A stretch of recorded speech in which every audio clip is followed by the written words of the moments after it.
तो मूवी के स्टार्ट में हम कायरो को देखते हैं जिसके पेरेंट्स विदेश में रहा करते हैं और वो लॉयर है। कायरो अपने विला में रहा करती है जो कि उसका एंशिएंट यानी उसका खानदानी विला है। अब यहाँ से कायरो पहुँचती है अपनी क्लासेस के लिए जहाँ पे हमें एक टीचर दिखाया जाता है जिसका नाम मिलर है। मिलर अपने जवानी के दिनों में बड़ा राइटर बनना चाहता था, लेकिन शादी के बाद उसने राइटिंग का काम बंद कर दिया क्योंकि उसके पास अब समय नहीं था और अब वो एक इंग्लिश लिटरेचर का टीचर बन चुका है। तभी कायरो की क्लास में एंट्री होती है और मिलर उसे देख करके कहता है कि अभी तो 1 घंटा है क्लास शुरू होने में। कायरो बताती है कि मुझे अकेले में पढ़ना पसंद है, मेरी दोस्त विनी ने आपकी क्लासेस के बारे में बताया था। जिसके बाद मिलर और कायरो एक दूसरे से बातें करते हैं और एक दूसरे को अपने बारे में बताते हैं कि तभी यहाँ पे विनी की एंट्री हो जाती है और क्लास शुरू होने में अभी काफ़ी टाइम होता है। इस वजह से विनी वहाँ से कायरो को लेकर के निकल जाती है। इस बीच हमें यह पता चलता है कि विनी मिलर की काफ़ी अच्छी स्टूडेंट है। अब यहाँ पे मिलर कायरो के सामान को टच करता है, उसकी बुक्स को चेक कर रहा होता है और यहाँ पे उसे एक एडल्ट बुक मिलती है। उसको वो पढ़ ही रहा होता है कि तभी यहाँ पे उसके दोस्त ब्रोजी की एंट्री होती है जिसको यहाँ पे हम बोरिस बुलाएंगे। अब बोरिस और मिलर वहाँ पे सामान देख ही रहे होते हैं कि तभी इन किताबों में उसे एक किताब मिलती है और ये किसी और की नहीं, मिलर की ही लिखी हुई किताब होती है। बोरिस कहता है लगता है ये लड़की तुम्हारे बारे में सब कुछ चेक कर रही है। अब इसके बाद रात को हम देखते हैं मिलर को अपनी वाइफ बी के साथ जो कि एक राइटर है और वो अपने काम पे लगी हुई है। तभी मिलर उसके पास आता है और उसको छेड़ते हुए कहता है कि आज एक लड़की मेरी किताब पढ़ रही थी, शायद वो मुझ में इंटरेस्टेड है। और ये बात बोलने के बाद बी और मिलर वहाँ पे इंटीमेट होने की कोशिश करते हैं, ऑलमोस्ट इंटीमेट होने वाले होते हैं कि तभी बी के पब्लिशर का कॉल आता है और बीच प्रोसेस में भी मिलर को छोड़ करके हट जाती है और इस चीज़ से मिलर काफ़ी डिसअपॉइंट हो जाता है और वो वहाँ से हट जाता है। अगले दिन वो जंगल की तरफ देख रहा होता है अपने दोस्त बोरिस के साथ और इसी बीच वो बोरिस से बात करते हुए कहता है कि लाइफ बड़ी बेकार हो गई है काम की वजह से, हम जिंदगी को एंजॉय ही नहीं कर पा रहे हैं। तभी जंगल के बीच से कायरो आती है। अब बोरिस वहाँ से चला जाता है और कायरो से बात करते हुए मिलर कहता है कि तुम्हें इस जंगल से डर नहीं लगता। मिलर कहती है कि ये जंगल में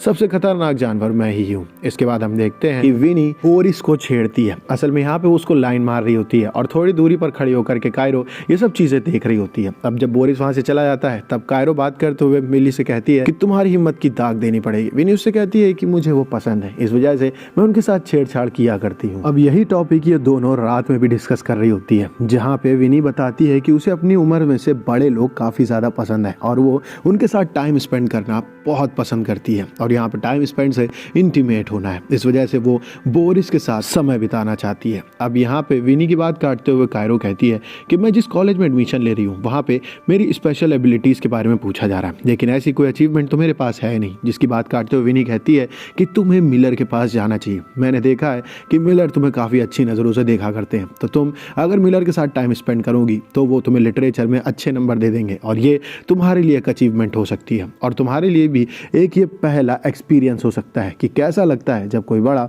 आपको टच करता है। अब विनी की बात सुनकर के कायरो थोड़ी बहुत सेड्यूस टाइप की हो जाती है। अगले दिन जब क्लासेस चल रही होती हैं तब कायरो बार बार मिलर को घूर रही होती है और मिलर भी ये सब चीज़ें नोटिस करता है और पढ़ाते पढ़ाते वो कायरो के पास जाके कहता है कि क्लास खत्म होने के बाद मैं चाहूँगा कि तुम यहीं पर रुको। और जब क्लास खत्म हो जाती है तब कायरो और मिलर आमने सामने होते हैं। ये दोनों आपस में बात करते हैं। कायरो उससे कहती है कि मुझे लिटरेचर में आगे बढ़ना है और मुझे नंबर चाहिए। जिसके बाद ये दोनों आपस में बातें करते हैं लिटरेचर से रिलेटेड। अब यहाँ पे एक असाइनमेंट देते हुए मिलर कहता है कि तुम लिटरेचर पे कैसे लिख करके लाओ, मैं समझ जाऊंगा कि तुम्हें कितनी नॉलेज है और कितनी नहीं। इसके बाद मिलर कायरो को एक पार्टी में इन्वाइट करता है जहाँ पे सब लोग लिटरेचर से रिलेटेड ऐसे पढ़ रहे होते हैं और इन ऐसे को सुनते सुनते हम देखते हैं कि मिलर और कायरो थोड़ा इमोशनल हो जाते हैं और एक दूसरे के चिपक सा जाते हैं। ये दोनों साथ में काफी ज्यादा टाइम स्पेंड करते हैं, इतना कि अभी एक दूसरे को समझने लगे और मिलर को भी यही सब चीजें अच्छी लग रही हैं। उसे दिख रहा है कि धीमे धीमे वो समय आने वाला है जब वो और कायरो एक हो जाएंगे। कि इस बीच एक दिन मिलर के पास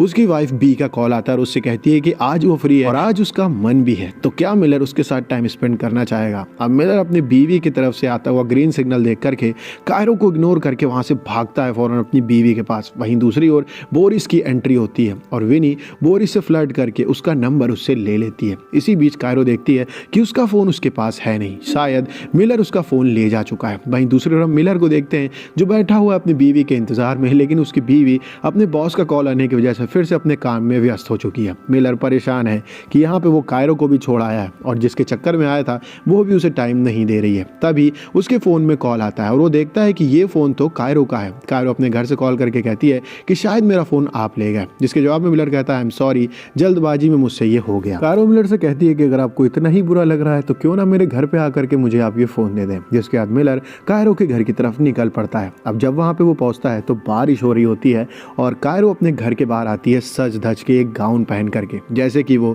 मिलर को घर पे इनवाइट कर रही हो। लेकिन मिलर घर पे नहीं जाता है और वो कायरो से कहता है कि ज़रा तुम बाहर आओ। और जब बारिश में कायरो बाहर आती है तो उसके हाथ में फ़ोन रख करके मिलर वहाँ से चला जाता है। वो कुछ भी उसके साथ नहीं करता है। अब मिलर जब अपने घर में अपनी वाइफ के सामने बैठा रहता है तो दूरी तो बाहर 2 चेयर की होती है, लेकिन असल में दूरियां लाखों किलोमीटर की हो गई होती हैं, क्योंकि मिलर यहाँ पे बैठे बैठे कायरो के बारे में सोच रहा होता है कि वो कितनी बढ़िया लग रही थी। कि इसी बीच कायरो मिलर को अपना असाइनमेंट भेज देती है। अब मिलर को पता है कि कायरो एडल्ट बुक पढ़ा करती है, इस वजह से वो एक कोने की जगह में जाकर इस असाइनमेंट को ओपन करता है और वहाँ पे उसका शक एकदम सच होता है। इस असाइनमेंट में जो कहानी लिखी रहती है वो उसकी और कायरो की होती है। यहाँ पे एक टीचर अपने स्टूडेंट को प्यार कर रहा होता है। अब ये सब देख करके मिलर थोड़ा भड़क जाता है। अगले दिन से वो कायरो को इग्नोर करने लगता है, उससे ढंग से बात नहीं करता है। कायरो से कहती है कि क्या हुआ। कायरो की बात काट करके मिलर कहता है कि तुमने जो स्टोरी लिखी है इसको चेंज करके तुम्हें दूसरी स्टोरी लिखनी होगी। जैसा तुम सोच रही हो तुम्हारे बीच में ऐसा कुछ भी नहीं है। कायरो कहती है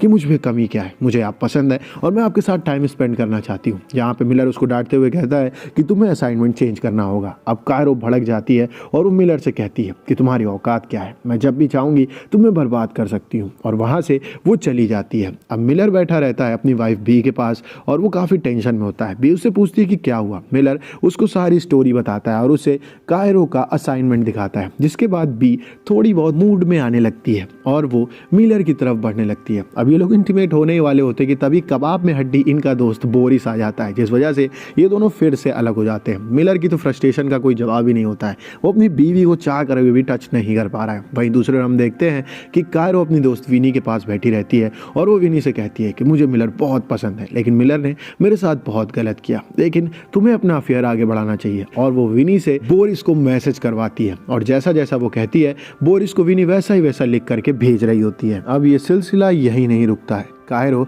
विनी के साथ बैठ करके अपने बिना कपड़ों की फोटो भेजती है बोरिस को, ताकि यहाँ पे वो आगे जो अपना प्लान बना रही है उसमें आगे बढ़ सके। अब अगले दिन हम देखते हैं कि पूरे स्कूल में मिलर और कायरो के अफेयर की कहानी फैल चुकी है। प्रिंसिपल बुलाती है कायरो को और कायरो उसे वैसा बताती है जैसा उसने अपने दिमाग में कहानी बनाई होती है। इसके बाद मिलर को वहाँ पे बुलाया जाता है, लेकिन मिलर यहाँ पे सीधे सीधे झूठ बोल रहे होते हैं कि क्लास के बाद वो कभी भी कायरो को नहीं रोका करते थे और उसके साथ वो कहीं भी नहीं जाया करते थे। लेकिन इन सब के चक्कर में उनकी जुबान लड़खड़ा रही होती है और प्रिंसिपल पकड़ लेती है कि कायरो की बात पे मिलर झूठ बोल रहा है, जिसके बाद मिलर को जॉब से निकाल दिया जाता है। अब मिलर जब अपने घर पहुंचते हैं तो वहाँ पे उनकी बीवी भी उनसे लड़ने लगती है और कहती है कि तुम्हारी बातें सुन करके ये तो दिख रहा है कि तुम्हारे दिल में कायरो के लिए फीलिंग्स तो थी। अब यहाँ पे मिलर उससे कहते हैं कि ऐसा कुछ भी नहीं था, लेकिन बी अपना मन पहले ही बना चुकी थी और वो उनको डिवोर्स देने के लिए तैयार हो जाती है और उन्हें छोड़ देती है। अब मिलर की रात भर में जॉब भी जा चुकी है और उसकी वाइफ भी उसे छोड़ चुकी है और ये कहानी सुन करके विनी गुस्सा आ जाती है और वो पहुंचती है कायरो के पास और उससे कहती है कि ये सब तुमने क्या कर दिया, चलो अभी स्कूल में और अपने बयान को झूठा बता करके वहां से अपना बयान हटवा दो। मिलर की जॉब जा चुकी है, उनकी शादी बर्बाद हो चुकी है। कायरो कहती है उसने मुझे छूने से मना किया था, उसके साथ जो भी हुआ है एकदम सही हुआ है। जिसके बाद विनी कहती है तो मैं जा करके सब कुछ सच बता दूंगी। जिसके बाद कायरो कहती है जो तुमने फोटोज मेरे साथ भेजे हैं बोरिस को, उन फोटोज के बारे में पूरे स्कूल में बता दूंगी। जिसके बाद बोरिस की भी जॉब जाएगी और उसकी भी बीवी उसे छोड़ देगी। अब ये बात सुनकर के विनी मजबूर हो जाती है और उसे वहां से रोते हुए जाना पड़ता है। वो चाहती है मिलर की हेल्प करना, लेकिन अब वो हेल्प नहीं कर सकती है। अब यहाँ पे कायरो काफी खुश है, वो चाहती थी कि मिलर उसके साथ टाइम स्पेंड करे, लेकिन मिलर ने उसकी ईगो हर्ट कर दी। जिसके बाद कायरो ने मिलर की अब जिंदगी बर्बाद कर दी है और इस चीज को वो एज अ विक्ट्री देख रही होती है। अगले दिन जब वो स्कूल जा रही होती है तो स्कूल के बाहर दुखी मिलर बैठा रहता है, जिसकी बीवी ने उसे छोड़ दिया है, जिसको नौकरी से निकाल दिया गया है। उसका चेहरा एकदम हारा हुआ है। अपनी जिंदगी में वो राइटर बनना चाहता था, वो बन नहीं पाया। उसके बाद जब उसकी ज़िंदगी सेटल चल रही थी तब एक लड़की ने अब उसकी ज़िंदगी बर्बाद कर दी है। कायरो ये सब देख करके वहाँ पर रोने लगती है, मानो जैसे उसे एहसास हो रहा है कि उसने कितनी बड़ी गलती कर दी है। और यहीं पे इस गिल्ट के साथ ये मूवी खत्म हो जाती है। अब आगे क्या होगा, कायरो आगे जा करके माफ़ी मांगेगी या फिर अपने बयान को झूठा है ये कहेगी, ये तो हमें नहीं बताया गया। खैर ये मूवी अगर आपको अच्छी लगी तो वीडियो को लाइक करें, चैनल को सब्सक्राइब करें। मिलते हैं आपसे नेक्स्ट वीडियो में, तब तक के लिए stay safe, stay healthy, bye bye, जय हिंद।